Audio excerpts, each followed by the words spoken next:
ကြောင်းရင်းရှာမရပဲပျောက်ဆုံးသွားခဲ့တဲ့ထိတ်လန့်စရာအဖြစ်ပြက်ခုနှစ်ခု Les Mandak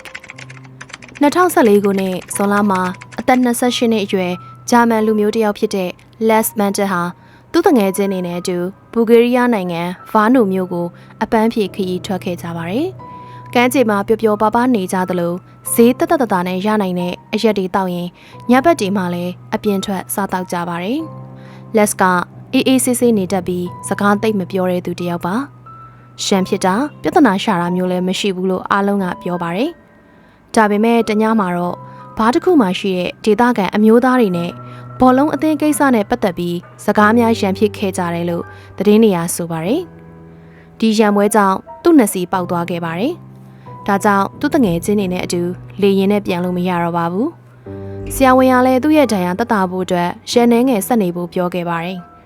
တငယ်ချင်းတွေကအတူတူနေပေးဖို့ကမ်းလှမ်းခဲ့ပေမဲ့ Les ကတော့သူတယောက်တည်းနေလိုက်မယ်လို့ပြောပြီးသူတို့တွေကိုပြန်ဖို့တိုက်တွန်းခဲ့ပါတယ်။သူအဆင်ပြေပါတယ်။ရန်နှဲငယ်ပဲအနားယူဖို့လိုတာပါလို့လည်းပြောခဲ့ပါတယ်။ဘူဂေးရီးယားမှာတယောက်တည်းကြံခဲ့တဲ့ Les ဟာလေစိန်နာဈေးပေါ်တဲ့ဟိုတယ်တစ်ခုမှာတည်ခဲ့ပါတယ်။အဲဒီနောက်ရက်တွေမှာတော့ဖြစ်ပျက်ခဲ့တာတွေကတော့ဥရောပရဲ့အထူးဆန်းဆုံးပျောက်ဆုံးမှုတွေကတစ်ခုအဖြစ်ယနေ့အထိရှိနေဆဲဖြစ်ပါတယ်။ Les ဟာထူးဆန်းစွာစတင်ပြုမှုလာပါတယ်။သူ့အမေစီကိုအကြိမ်ကြိမ်ဖုန်းဆက်ပြီးထိတ်လန့်တကြားနဲ့ပြောပါတယ်။သူ့ရဲ့ credit card တွေကိုဖျက်ဆီးပစ်ဖို့လည်းပြောခဲ့ပါတယ်။သူ့နောက်ကိုလူတွေလိုက်နေတယ်လို့လည်းပြောပါတယ်။တစ်ချိန်မှဆိုရင်လှုပ်ဝက်ဆန်းကျဲတဲ့လူလေးယောက်ကသူ့ကိုစောင့်ကြည့်နေတယ်ဆိုပြီးညတကောင်ရံမှာဟိုတယ်ကနေထွက်ပြေးခဲ့ပါသေးတယ်။သူ့ကိုဆေးပေးထားတဲ့ပိုးသက်ဆေးရဲ့ဘေးထွက်ဆိုးကျိုးတွေကဘာတွေလဲဆိုတာကိုလည်းစာတိုနဲ့သူ့အမေကိုမေးခဲ့ပါသေးတယ်။သူ့ရဲ့အပြုတ်မှုတွေကပိုပြီးဆိုလာပါတယ်။ဟိုတယ်ဝန်ထမ်းတွေကလည်းသူကစိတ်လှုပ်ရှားနေတယ်။ဟိုတီတီလမ်းလျှောက်နေတယ်။ပြရင်းပေါက်တွေကိုအဆက်မပြတ်ကြည့်နေတယ်လို့ပြောပါတယ်။အဲဒီနောက်ဇူလိုင်10ရက်နေ့သူပြန်မဲ့နေ့မှာ Les ဟာဗာနာလေစိတ်ကိုရောက်လာပြီးအရာအလုံးကရုတ်တရက်အပြောင်းလဲကြီးပြောင်းသွားခဲ့ပါတော့တယ်။လေစိတ်ကရရှိခဲ့တဲ့စောင့်ကြည့်ဗီဒီယိုတွေအရသူဟာအစပိုင်းမှာတက်တောင့်တက်တာနဲ့လမ်းလျှောက်နေတာကိုတွေ့ရပေမဲ့မိနစ်ပိုင်းအတွင်းမှာပဲသူဟာစိတ်နှောက်ယှက်ဖြစ်နေပုံရပါတယ်။ဝန်ထမ်းတစ်ယောက်နဲ့စကားပြောနေတာကိုတွေ့ရပြီးတဲ့နောက်စိတ်လှုပ်ရှားစွာနဲ့နောက်ဆုတ်သွားပါတယ်။ရုတ်တရက်ဆိုသလိုဘာအကြောင်းမှမရှိပဲLesဟာအိတ်တီနိုင်ငံကူးလက်မှတ်တီပိုင်ဆိုင်မှုအလုံးကိုထားခဲ့ပြီးလေစိတ်အဆောက်အအုံကိုဖျက်သွားပါတယ်။အော်တိုတကားတွေကနေဖျက်ခါအရှိန်အဟုန်ပြင်းပြင်းနဲ့ကားပါကင်ကိုဖျက်ပြေးသွားခဲ့ပါတယ်။သူ့ရဲ့နောက်ဆုံးမြင်ကွင်းကတော့စောက်လို့ရေးလုပ်ငန်းခွင်အနီးကတစ်ပင်နေတဲ့ကိုပျောက်ကွယ်သွားတဲ့ပုံမှာအဲဒီနောက်ပိုင်းသူ့ကိုဘယ်သူမှမမြင်ရတော့ပါဘူး။သူ့ပျောက်ဆုံးမှုဟာ theory အမျိုးမျိုးကိုဖြစ်ပေါ်စေပါတယ်။တချို့ကတော့ပိုးသက်စီရဲ့ဘေးထွက်ဆိုးကျိုးဒါမှမဟုတ်စိတ်ဖိစီးမှုကြောင့်မသိစိတ်ထဲကနေ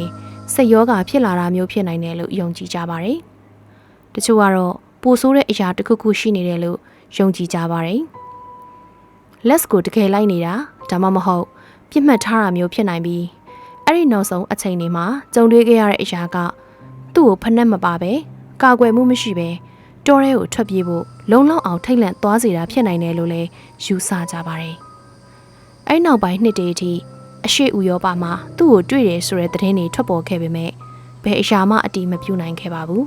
။အစမ်းကျဲဆုံးအပိုင်းကတော့သူ့အမေက Les မှာစိတ်ယောဂမရှိဘူးလို့အခိုင်အမာပြောတာပါပဲ။သူ့သားအန်နေရဲ့တခုခုနဲ့ကြုံနေရတယ်။သူမသိတဲ့အရာတခုခုကိုမတော်တဆသိသွားတာဒါမှမဟုတ်သူနားလည်ထားတာထက်ပိုဆိုးရွားတဲ့အရာတခုခုမှာပါဝင်ပတ်သက်နေတာမျိုးဖြစ်နိုင်တယ်လို့လည်းယုံကြည်ပါတယ်။စိတ်အာရုံနောက်ပြီးအသေးအတန်ပြေးလွှားနေတဲ့သူ့ရဲ့ပုံရိပ်ကိုအွန်လိုင်းမှာတန်းပေါင်းများစွာကြည့်ရှုခဲ့ကြပေမဲ့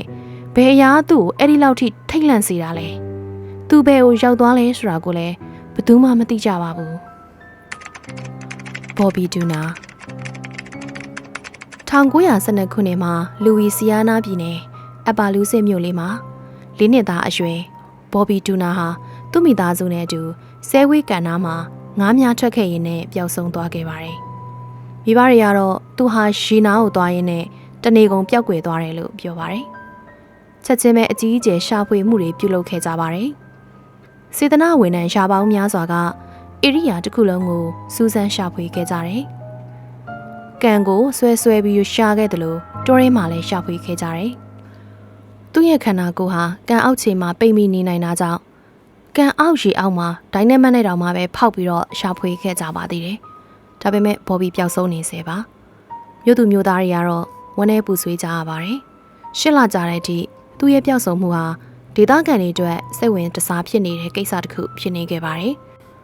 အဲဒီနောက်1973ခုနှစ်အစောပိုင်းမှာဘော်ဘီနဲ့ရုပ်ချင်းစင်တဲ့ကောင်လေးတယောက်ကို Mississippi ပြည်နယ်မှာခရီးသွားလက်သမားတယောက်ဖြစ်တဲ့ William Waters ဆိုတဲ့သူနဲ့အတူခရီးသွားနေတာကိုတွေ့ခဲ့ရပါတယ်။ Waters ကတော့ဒီကောင်လေးဟာ Julia Anderson ဆိုတဲ့အမျိုးသမီးက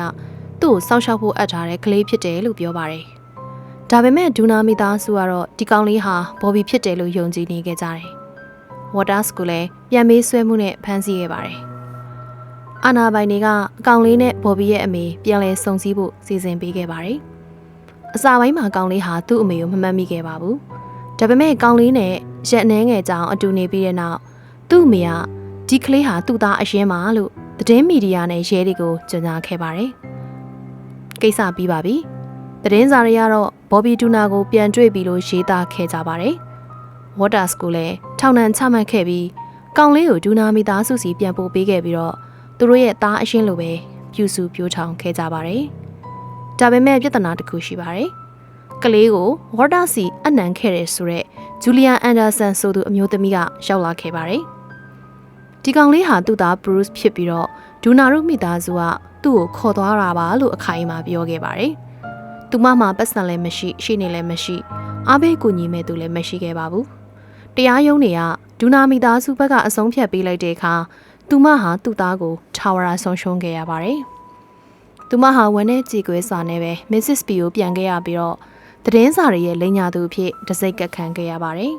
။ဆယ်စုနှစ်များစွာကြာတဲ့အထိဘော်ဘီဒူနာဟာအခုလိုဖြစ်ပျက်ခဲ့တဲ့အကြောင်းအရာတွေကိုဘယ်သူမှမသိဘဲနဲ့အဲ့ဒီအမည်နဲ့ရှင်သန်နေခဲ့ပါတယ်။ဒါပေမဲ့2000ခုနှစ်အစောပိုင်းတွေမှာဘော်ဘီရဲ့မြေကမိသားစုရဲ့သမိုင်းကြောင်းစတင်စုံစမ်းခဲ့ပါတယ်။တခုခုတော့မမှန်ဘူးလို့သူခံစားမိပါတယ်။နောက်ဆုံးမှာတော့မိသားစုကဘော်ဘီရဲ့မျိုးနွယ်ဝင်တွေနဲ့ဒူနာမိသားစုရဲ့မျိုးနွယ်ဝင်တွေကို DNA စစ်ဆေးဖို့သဘောတူခဲ့ကြတယ်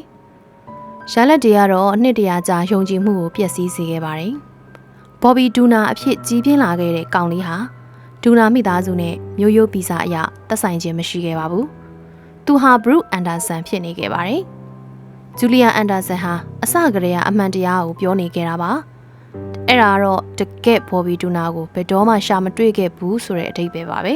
။ဘော်ဘီဒူနာဟာရင်းနှစ်တည်ဆုံးခဲ့တာလား။ပြန်ပေးဆွဲခံခဲ့ရတာလား။ဒါမှမဟုတ်ဘလို့ကန်ကြမဆိုးမျိုးနဲ့ကြုံခဲ့ရတာလဲဆိုတာကိုတော့ဘယ်သူမှဒီနေ့ထိမသိကြပါဘူး။သူ့ရဲ့မှုကလည်းတရားဝင်ဖြေရှင်းပြီးမဟုတ်သေးပါဘူး။တစ်ဖက်မှာလည်းအပြစ်မဲ့တဲ့လူတစ်ယောက်ဟာထောင်ချခံခဲ့ရပြီးတဲ့နောက်ထပ်မိသားစုတစ်ခုကလည်းသူတို့သားမဟုတ်တဲ့ကလေးတစ်ယောက်ကိုပြုစုပြောထောင်ခဲ့ကြပါတယ်။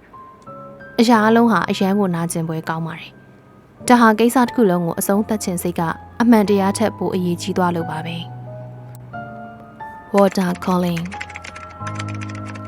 1928ခုနှစ်မှာ9နှစ်သားအရွယ် Water Calling ဟာလော့အင်ဂျယ်လီမှာရှိတဲ့သူ့ရဲ့အိမ်ကနေပျောက်ဆုံးသွားခဲ့ပါတယ်။သူ့အမေ Christine Collins က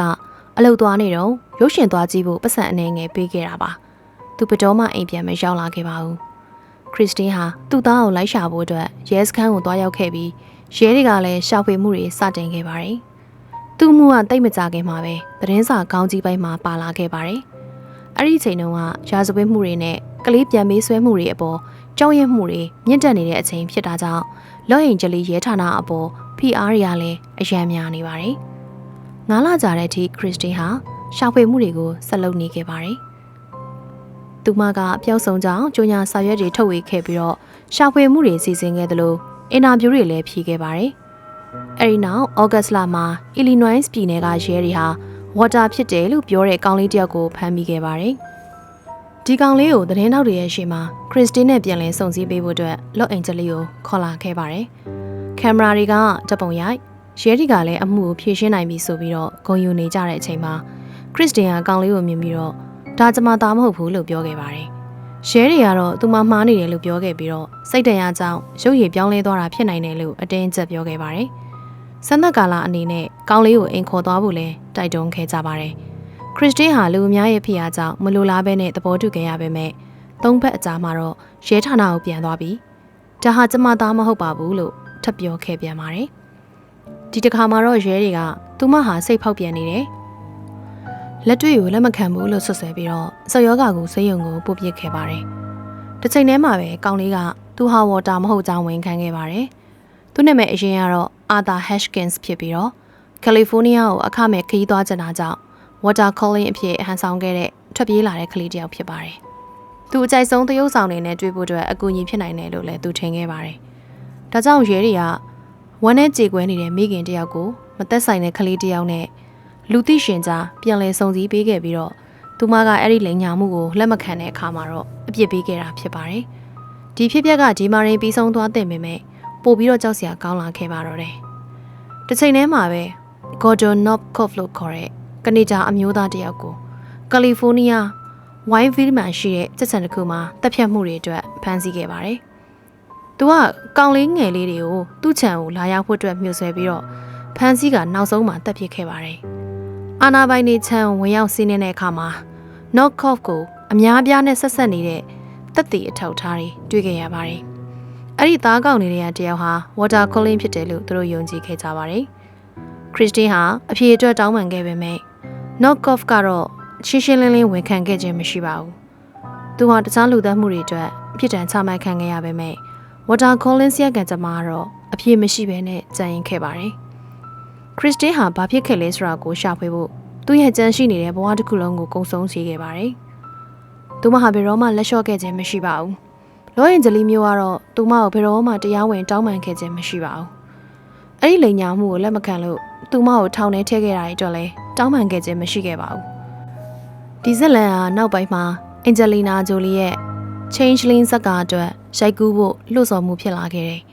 ဒါပေမဲ့တကယ်ထိတ်လန့်စရာကောင်းတာကတော့ဘလို့ဖြစ်ခဲ့တယ်ဆိုရဲတကယ်အဖြစ်ပြက်ပါပဲဝမ်းနဲ့ပူဆွေးနေတဲ့မိခင်တယောက်ကိုစနစ်တစ်ခုကလှည့်ပြားခဲ့တာပါပျောက်ဆုံးနေတဲ့ကလေးတယောက်ကိုသတင်းစာခေါင်းကြီးပိုင်းအတွက်အသုံးချခဲ့တာပါအမှန်တရားထက်သတင်းကောင်းကိုပိုစိတ်ဝင်စားတဲ့ရဲတပ်ဖွဲ့တစ်ခုလည်းပါဝင်ခဲ့ပါတယ် Kayla Reid 2008ခုနှစ်ဩဂတ်စ်လမှာအသက်24နှစ်အရွယ်ကနေဒါအမျိုးသမီးတစ်ယောက်ဖြစ်တဲ့ Kayla Reid ဟာဗြိတိရှကိုလံဘီယာကမြို့ငယ်လေးတစ်ခုကနေပျောက်ကွယ်သွားခဲ့ပါတယ်သူမဟာချစ်သူနဲ့လမ်းခွဲပြီးတဲ့နောက်စိတ်မကောင်းစရာအချိန်တွေကိုဖျက်ဆီးခဲ့ရတာကြောင့်သူမိဘတွေနဲ့ပြန်နေပြီးတော့ဘဝအသစ်ကိုစတင်မှုစူးစမ်းနေခဲ့ပါတယ်။တညမှာသူမဟာအနီးနားကော်ဖီဆိုင်မှာတငယ်ချင်းတစ်ယောက်နဲ့တွေ့ဖို့ရှိရလို့သူ့အမေကိုပြောခဲ့တယ်။ည9:00 နာရီခွဲလောက်မှာအနှွေးတဲ့အပားနဲ့ဂျင်းမောင်းပြီးဝဲဖုန်းတစ်လုံးပါပြီးပတ်စံအိမ်မပါဘဲနဲ့ထွက်သွားခဲ့ပါတယ်။အဲ့ဒီချင်းဆိုထားတဲ့နေရာကိုသူမဘယ်တော့မှမရောက်ခဲ့ပါဘူး။တနင်္လာမပြည့်ခင်မှာပဲသူမရဲ့ဖုန်းလိုင်းဟာပျောက်ကွယ်သွားခဲ့တယ်။အဲ့နောက်ပိုင်းချက်ချင်းဆိုသလိုအကြီးကျယ်ရှာဖွေမှုတွေစတင်ခဲ့ပါတယ်။ပျောက်ဆုံးကြောင်းကြညာစာရွက်တွေကတ်ခဲ့ကြပြီးတော့စေတနာဝန်ထမ်းတွေကလည်းမြို့ပတ်ဝန်းကျင်ရတစ်တော်တွေထဲမှာရှာဖွေခဲ့ကြပါတယ်။ရှာဖွေခွေးတွေကဘာမှမတွေ့ခဲ့သလိုမတမာမှုလုပ်ထားတယ်ဆိုတဲ့လက္ခဏာလည်းမရှိခဲ့ပါဘူး။ကျသွားတဲ့ဖုန်းလည်းမရှိသလိုအဝတ်အစားအစားအနာလည်းမရှိစောင့်ကြည့်ဗီဒီယိုတွေလည်းမရှိခဲ့ပါဘူး။ခေလာဟာလုံးဝပျောက်ကွယ်သွားသလိုပါပဲ။သူမရဲ့မိဘတွေကတော့အရန်ကိုစိတ်ထိခိုက်ခဲ့ရတယ်။ခေလာကတာဝန်ယူတတ်ပြီးပုံမှန်စိတ်နေစိတ်ထားရှိတဲ့သူဘသူကိုမှမပြောဘဲနဲ့ထွက်ပြေးသွားမဲ့သူမျိုးမဟုတ်ဘူးလို့ပြောကြပါတယ်။ရက်တွေကနေသတင်းပတ်တွေကနေလတွေအထိပြောင်းလဲသွားခဲ့ပြီးနောက်ဆုံးမှာတော့အမှုဟာအေးဆက်သွားခဲ့ပါတယ်။ဒါပေမဲ့တနည်းပြည့်ပြီးတဲ့နောက်တခုခုဖြစ်လာခဲ့ပါတယ်။ခေလာပြန်ပေါ်လာခဲ့တယ်။2009ခုနှစ်ဇူလိုင်9ရက်နေ့မနက်ပိုင်းမှာသူမပျောက်ကွယ်သွားတဲ့နေရာကနေမီတာ200နီးပါးအကွာမှာရှိတဲ့စက်ရုံတစ်ခုတည်းကိုလမ်းလျှောက်ဝင်လာခဲ့ပါတယ်။သူမဟာဘာလို့ရမှန်းမသိငုံငိုင်းနေပြီးတော့ရေတက်ခန်းချောင်းနေပြီးခြေပလာနဲ့ဖြစ်နေပါတယ်။တိတိတန်တာကိုပိန်ကျသွားပြီးတော့နေလောင်ထားသလိုဝစ်ထားတာတွေကလည်းသူမရဲ့အဝတ်အစားတွေမဟုတ်ပါဘူး။သူမကဆရာဝန်တွေကိုစကားပြောဖို့အတွက်ညှင်းဆန်ခဲ့ပါတယ်။စာရွက်တစ်ရက်ပေါ်မှာသူ့နာမည်ကိုရေးပြရုံပဲရေးခဲ့ပါတယ်။ဆေးရုံဝန်ထမ်းတွေကရဲကိုခေါ်ခဲ့ပြီးတော့လက်ပွေနဲ့အတီးပြုတ်ပြီးတဲ့နောက်သူမဟာတရားဝင်ခေလာဖြစ်နေခဲ့ပါတယ်။သူမဟာ17လကြာပျောက်ဆုံးနေခဲ့တာပါ။သူမရဲ့မိဘတွေကတော့အပြေးလွှားလာခဲ့ကြပါတယ်။အဲ့ဒီအချိန်မှာတော့ခေလာဟာဘာစကားမှမပြောခဲ့ပါဘူး သူတို့ကိုပြစ်နေသေးနဲ့ကြည်နေခဲ့ပြီးတော့တခါတလေပြုံးတာမျိုးတော့ရှိခဲ့ပေမဲ့ဝစ်ဖက်ခြင်းမရှိပါဘူးဘယ်ကိုရောက်နေခဲ့တာလဲလို့မေးတဲ့အခါမှာတော့အမှောင်ထဲမှာရှိနေခဲ့တယ်လို့ပဲပြောခဲ့ပါတယ်ကျမဘေးကင်းပါတယ်ဒါပေမဲ့အဲ့ဒါကျမမဟုတ်ဘူးလို့လည်းပြောခဲ့ပါသေးတယ်အာနာပိုင်တွေကတော့နားမလည်နိုင်အောင်ဖြစ်ခဲ့ရပါတယ်သူမမှာထိခိုက်ဒဏ်ရာတွေအကြမ်းဖက်ခံရတယ်ဆိုတဲ့လက္ခဏာတွေမရှိပါဘူးအစိတ်စစ်စေးမှုရလက်တွေကလည်းတန့်ရှင်းနေခဲ့ပါတယ်ဦးကောင်းမှာဒဏ်ရာမရှိသလိုရေရှည်မူရစ်စေဝါသုံးဆွဲထားတဲ့လက္ခဏာမျိုးလည်းမရှိတက်တူဒါမှမဟုတ်စနစ်တကျပြန်ပေးဆွဲခံရတယ်လို့ညှိုးဆိုနိုင်တဲ့အမှတ်အသားမျိုးလည်းဘာမှမရှိခဲ့ပါဘူးသူမဟာဆေးရုံမှာစိတ်ကျန်းမာရေးစောင့်ကြည့်မှုအောက်မှာတပတ်ကြာနေခဲ့ပါတယ်အဲ့နောက်တော့သူမကိုသူ့မိသားစုစီအတန်တိတ်လွှဲပြောင်းပေးခဲ့ပါတယ်ဘလို့ဆွဲချက်မှမတင်ခဲ့တယ်လို့ဘာထုတ်ပြန်ချက်မှလည်းမထုတ်ခဲ့ပါဘူးခီလာဟာဘယ်ကိုရောက်နေခဲ့တယ်ဆိုတာကိုလူသိရှင်ကြားဘယ်တော့မှမပြောခဲ့ပါဘူးသူမရဲ့ social media အကောင့်အားလုံးကိုဖျက်ပစ်ခဲ့ပြီးတော့တစ်နှစ်အတွင်းမှာပဲရွှေ့ပြောင်းသွားခဲ့ပါတယ်သတင်းထောက်တွေကနောက်ဆက်တွဲလိုက်ခဲ့ကြပေမဲ့သူမရဲ့မိဘကအင်တာဗျူးအားလုံးကိုညှင်းပယ်ခဲ့ပါတယ်ဒီမှုဟာပျောက်ဆုံးသူတယောက်ပြန်လာတဲ့အဖြစ်မျိုးနဲ့တရားဝင်ပိတ်သိမ်းခဲ့ပါတယ်ဒါပေမဲ့ဘသူမှသူတို့လိုချင်တဲ့အဖြေတွေကိုတော့ဘယ်တော့မှမရခဲ့ကြပါဘူးသူမဟာထိခိုက်ဒဏ်ရာရတာမျိုးမရှိပေမဲ့အရင်ကခေလာမဟုတ်တော့ပါဘူးဆေးရုံကသူနာပြုတယောက်ကခေလာမစင်းခင်သူ့ရဲ့နောက်ဆုံးအလုပ်ဆင်းချိန်မှာကောင်မလေးကသူမရဲ့မျက်လုံးတွေကိုစိုက်ကြည့်ပြီးတောထဲကိုတယောက်တည်းမသွားနဲ့နော်သူတို့ကအဲ့ဒီမှာရှာတွေ့လိမ့်မယ်လို့တူတူလေးပြောခဲ့တယ်လို့ဆိုပါတယ်ဘာလို့ဆိုလိုမှန်းဘယ်သူမှမသိကြပါပဲအဲ့ဒီအမှုမှာပါဝင်ခဲ့တဲ့ဘယ်သူမှလည်းအဲ့ဒီစကားကိုမမေ့နိုင်ခဲ့ကြပါဘူးခွန်နာဟေးစတင်း2018ခုနှစ်အောက်တိုဘာလမှာကယ်လီဖိုးနီးယားပြည်နယ်စန်တာရိုဇာမြို့မှာအသက်15နှစ်အရွယ်အထက်တန်းကျောင်းသားတစ်ယောက်ဖြစ်တဲ့ခွန်နာဟေးစတင်းဟာကျောင်းကနေအိမ်ကိုလမ်းလျှောက်ပြန်လာရင်ပျောက်ကွယ်သွားခဲ့ပါတယ်။သူကနေ့တိုင်းသွားနေကြလမ်းအိမ်နေနဲ့ပန်းချက်နေဝန်းရံထားတဲ့စင်ချေဖုံလမ်းကနေပဲသွားနေကြပါ။ဒါပေမဲ့တညနေမှာတော့သူပြန်မလာခဲ့ပါဘူး။သူ့မိကဖုန်းခေါ်ခဲ့ပေမဲ့မကင်ခဲ့ပါဘူး။တငယ်ချင်းတွေကိုမေးတဲ့အခါမှာလဲဘယ်သူမှကျောင်းကနေထွက်သွားပြီးရဲ့နောက်သူ့ကိုမတွေ့ခဲ့ကြပါဘူး။ည9 နာရီမှာတော့ရဲတွေကိုအကြောင်းကြားခဲ့ပြီးချက်ချင်းရှာဖွေမှုတွေစတင်ခဲ့ပါတယ်။သူ့ရဲ့ကြောဘောအိတ်ကိုတော့နောက်တစ်ရက်မှာသူသွားနေကြလမ်းကနေ2 လမ်း3 လမ်းကွာတဲ့နေရာကအမိုက်ပုံးနောက်မှာပြစ်ချထားတာကိုတွေ့ခဲ့ရပေမဲ့သူ့ဖုန်းကတော့ပျောက်ဆုံးနေသေးပါ။သတင်းပတ်များစွာကြားတဲ့အထိဒီအမှုဟာဒေသခံသတင်းစာခေါင်းကြီးပိုင်းမှာနေရာယူခဲ့ပါတယ်။ရဲခွေးတွေကရနက်တစ်ခုကိုလိုက်ခဲ့ပေမဲ့တစ်တောလန်းရဲ့အစွန်းမှာရုတ်တရက်ရပ်တန့်သွားခဲ့ပါတယ်။ဒါထူးဆန်းခဲ့ပါတယ်။ဘာလို့လဲဆိုတော့တာယာယာတွေမကြံခဲ့တယ်လို့မျက်မြင်သက်သေလေးတယောက်မှမရှိခဲ့လို့ပါ။စုံနောက်တရားအတန်းဖော်တွေကိုစစ်ဆေးတဲ့အခါမှာကောလာဟာလာတွေစတင်ပြန့်နှံ့လာခဲ့ပါတယ်။ကော်နာဟာပျောက်မဆုံးခင်ရက်တွေမှာအတန်ကြားတာနဲ့အလန့်တကြားဖြစ်တာမျိုးအနီရောင်ကြခင်အင်ကြီးဝတ်ထားတဲ့လူတယောက်ကိုမြင်မိလားဆိုပြီးလူတွေကိုမေးနေတာမျိုးလုပ်ခဲ့တယ်လို့ကလေးတချို့ကပြောခဲ့ကြပါတယ်။တငယ်ချင်းတယောက်ကတော့ခွန်နာဟာမကြသေးခင်ကမှခုကိုတယောက်ယောက်စောင့်ကြည့်နေသလားဆိုတာဘယ်လိုသိနိုင်မလဲဆိုပြီးတော့မေးခဲ့တယ်လို့ဆိုပါတယ်။အဲ့နောက်ပိုင်းအမှုကအေးဆက်သွားခဲ့ပေမဲ့2018ခုနှစ်မတ်လမှာ9 လကြာမှတော့ခွန်နာပြန်ရောက်လာခဲ့တယ်။ဒါမှမဟုတ်သူ့ကိုတွေ့ရှိခဲ့တာလို့ပြောရမှာပါ။911ကိုဖုန်းခေါ်ဆိုမှုတစ်ခုဝင်လာပြီးတော့မြို့ငယ်လေးရဲ့စာကြည့်တိုက်အပြင်ဘက်မှာစက်ကြော်သက်ကောင်လေးတယောက်ခုံနံပေါ်မှာထိုင်နေပြီးတော့တုံ့ပြန်မှုမရှိဘူးလို့ပြောခဲ့ပါတယ်။ဒီနေရာဟာပတ်စံထည့်ပြီးတော့သုံးရတဲ့တယ်လီဖုန်းအနှဲငယ်ပဲရှိရတဲ့နေရာဖြစ်ပြီးတော့နေရာကလည်းမိုင်60ကွာဝေးမှာဖြစ်ပါတယ်။ရဲတွေကကိုနောက်တွေ့တဲ့အခါမှာသူဟာတိတ်ဆိတ်နေပြီးတော့ရှစ်တက်တဲ့ကိုပဲစိုက်ကြည့်နေခဲ့ပါတယ်။သူ့စပင်တွေကလည်းနောက်ဆုံးတွေ့ခဲ့ရတော့အထက်အများကြီးပိုရှင်နေပြီးတော့သူ့ရဲ့အဝတ်အစားတွေကလည်းညှစ်ပတ်နေခဲ့တယ်။သူ့ရဲ့လက်နှစ်ဖက်စလုံးနဲ့ဖွက်ထားတဲ့စာအုပ်တုပ်လည်းရှိနေခဲ့ပေမဲ့အဲ့ဒီစာအုပ်ဟာလုံးဝဗလာဖြစ်နေခဲ့ပါတယ်။သူဟာ24 နာရီကျော်တဲ့အထိစကားမပြောခဲ့ပါဘူး။သူမိဘတွေရောက်လာတဲ့အခါမှာတော့သူ့အမေကိုတင်းတင်းကြပ်ကြပ်ဖက်ပြီးတော့ငိုခဲ့ပါတယ်။ဒါပေမဲ့အဲ့ဒီအချိန်မှာတော့သူဘယ်ကိုရောက်နေခဲ့ရဲဆိုတာကိုနည်းနည်းလေးပဲပြောခဲ့ပါတယ်။နောက်ရက်နေငယ်ကြတော့သူနည်းနည်းပိုအဆင်ပြေလာခဲ့တယ်။သူ့ကိုလူအုပ်စုတစ်ခုကဖမ်းခေါ်သွားခဲ့တယ်လို့ပြောခဲ့ပေမဲ့သူတို့ရဲ့မျက်နှာကိုတော့မဖော်ပြနိုင်ခဲ့ပါဘူး။သူ့ကိုနိုင်ရီမရှိတဲ့အေးတဲ့နေရာတစ်ခုမှာထားခဲ့တယ်လို့ပြောခဲ့ပါတယ်။ဘလို့ထွက်ပြေးလာတာလဲလို့ရဲတွေကမိတဲ့အခါမှာတော့သူတို့ကျွန်တော်ကိုလှုပ်ပေးလိုက်တာကျွန်တော်သူတို့ရဲ့စမ်းသပ်မှုကိုအောင်မြင်သွားလို့ထင်တာပဲလို့ပြောခဲ့တယ်။တလားကြာမှာတော့နောက်ထပ်လူသိရှင်ကြားစကားမပြောခင် နောက်ဆုံးပြောဆိုခဲ့တဲ့စကားတစ်ခွန်းရှိခဲ့ပါသေးတယ်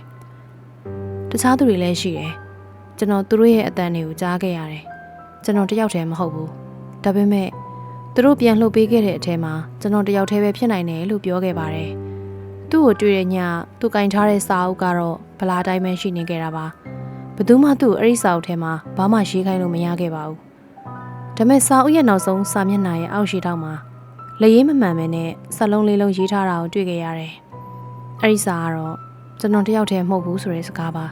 ။ရဲတွေကတော့ဘသူ့ကိုမှတရားခံအဖြစ်ဖော်ထုတ်နိုင်ခဲ့ခြင်းမရှိပါဘူး။ FBI ကလည်းဒီအမှုကိုပြန်လည်စစ်ဆေးခဲ့ပေမဲ့ဘာရက်လမ်းမှထုတ်ပြန်ခဲ့ခြင်းမရှိပါဘူး။ကိုနာကတော့နောက်ပိုင်းမှာကြောင်းပြောင်းခဲ့ပြီးတော့အခုတော့တခြားနာမည်တစ်ခုနဲ့နေထိုင်နေပါတယ်။ယနေ့ထိတော့သူပြန်လာခဲ့တာကြောင့်သူ့အမှုကိုတရားဝင်ဖြေရှင်းပြီးလို့သတ်မှတ်ထားပါတယ်။ဒါမဲ့အဲ့ဒါဇလန်ရဲ့အဆုံးသတ်ပဲလို့ဘယ်သူမှတကယ်မယုံကြပါဘူး။မော်ရာမာရီ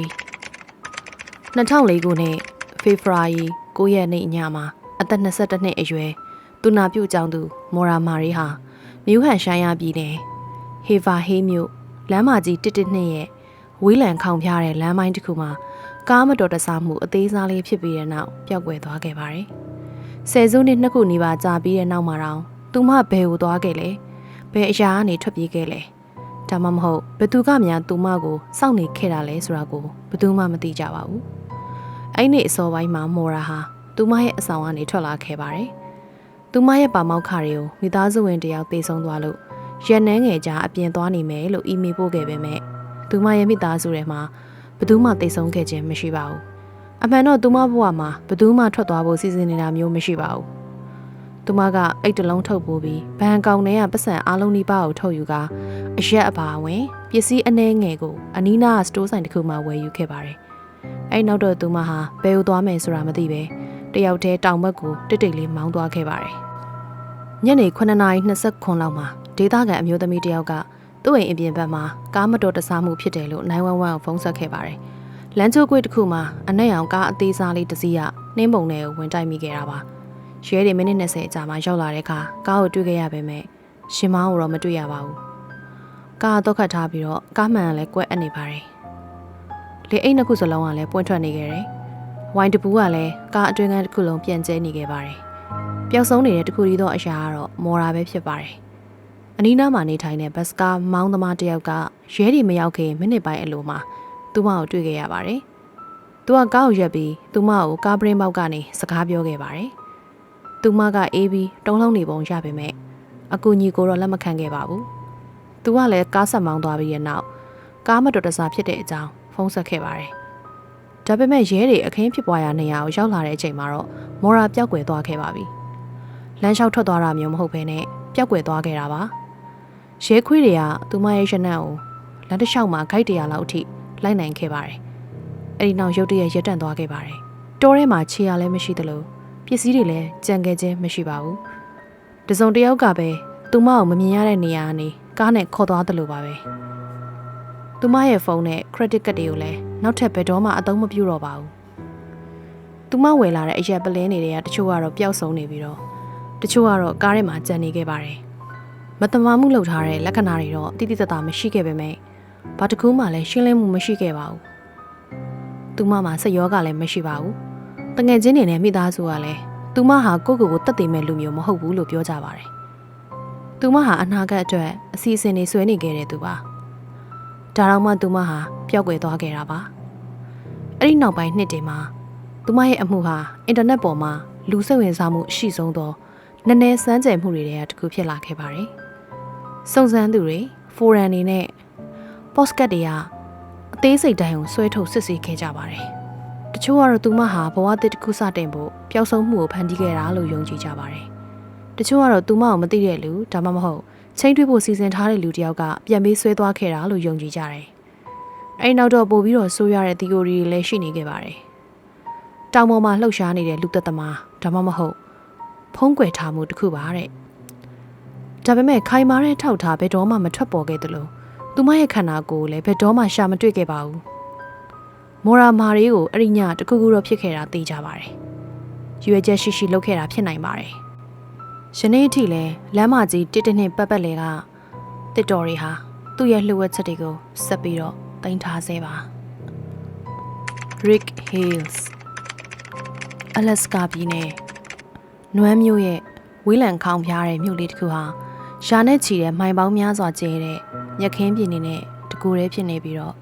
လေချောင်းခီးနဲ့သာအများဆုံးသွားလာနိုင်တဲ့နေရာတစ်ခုဖြစ်ပါတယ်။အဲ့ဒီနေရာကလူတွေဟာထူးဆန်းတဲ့အရာတွေဖြစ်ပျက်နေတာကိုအသားကျနေကြပါပြီ။စောင်းရသည်တွေကရှိလျာပြီးတော့ကြမ်းတမ်းသလိုညတွေကလည်းအဆုံးမရှိဘူးလို့ထင်ရပါတယ်။ဒါပေမဲ့အဲ့ဒီလိုတိတ်ဆိတ်ငြိမ်သက်နေတဲ့နှင်းတွေဖုံးနေတဲ့လမ်းတွေနဲ့လေအေးတိုက်ခိုက်နေတဲ့အချိန်မှာတော့2004ခုနှစ်က Rick Hales ပျောက်ဆုံးမှုအကြောင်းကိုလူတွေကအခုအချိန်ထိတီတိုပြောနေကြတော့မှာပဲ